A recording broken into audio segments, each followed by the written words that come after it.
मध्य प्रदेश के मंदसौर के दलौदा इलाके में रविवार रात एक छोटी सी पार्टी ने पूरे मोहल्ले को हिला दिया। अंबिका नगर के एक किराए के मकान में भीलवाड़ा निवासी अनिल कीर, उनकी पत्नी और उनके डॉक्टर दोस्त रमेश भील मस्ती में डूबे हुए थे। रमेश पशु चिकित्सक हैं जो अफजलपुर थाना क्षेत्र के राती खेड़ी में पशुपालन विभाग में तैनात हैं। रात करीब 10 बजे तेज आवाज में बिल्लो रानी, कहो तो अभी जान दे दूं और राणा जी मुझे माफ करना जैसे गानों पर अनिल की पत्नी डॉक्टर के साथ झूम रही थी, जबकि अनिल खुद वहीं मौजूद थे। पड़ोसियों को ये मुजरा जैसी गतिविधि लगी। तेज म्यूजिक से उनकी नींद उड़ गई तो उन्होंने आधी रात को पुलिस बुला ली। पुलिस मौके पर पहुंची तो भीड़ जमा हो गई। पुलिस ने मकान में मौजूद पति पत्नी और उनके डॉक्टर मित्र को थाने ले जाकर शांति भंग की धाराओं में कार्रवाई की। पुलिस अब ये भी जांच कर रही है कि क्या पहले भी ऐसी शिकायतें मिली थी। यहीं से एक सवाल उठता है कि क्या किसी निजी घर में डांस करना अपराध है। पुलिस का साफ कहना है कि कार्रवाई डांस की वजह से नहीं बल्कि तेज शोर और संभावित शांति भंग की शिकायत के कारण की गई थी। नए आपराधिक कानूनों के तहत ऐसे मामलों में पुलिस भारतीय नागरिक सुरक्षा संहिता यानी BNSS का सहारा लेती है।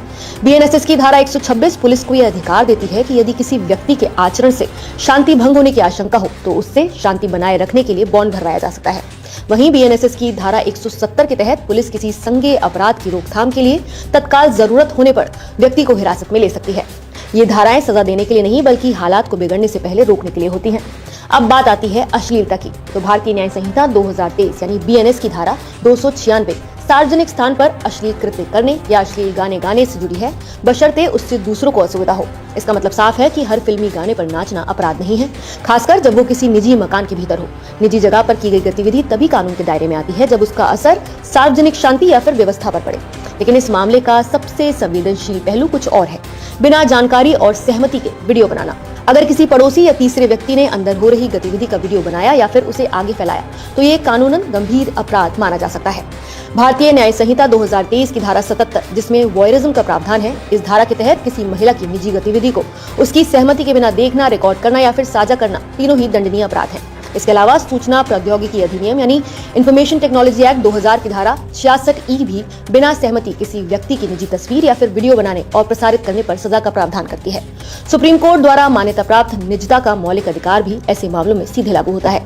यानी शोर की शिकायत करना अलग बात है, लेकिन चोरी छिपे वीडियो बनाना या फिर उसे वायरल करना खुद अपराध हो सकता है। यहीं पर नैतिकता और कानून के बीच का फर्क भी साफ दिखता है।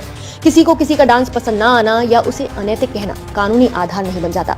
नैतिकता समाज की भावना है, जबकि कानून स्पष्ट नियमों और अधिकारों पर चलता है।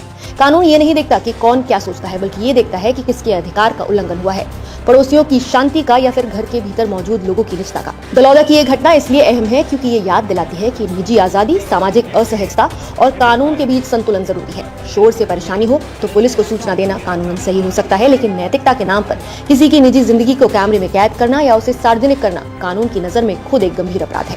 कानून का काम नैतिक पहरेदारी नहीं बल्कि सार्वजनिक शांति और व्यक्तिगत निजता दोनों की रक्षा करना है। फिलहाल आप इस पूरे घटनाक्रम पर क्या कहेंगे, हमें कमेंट करके अपनी राय जरूर बताएं।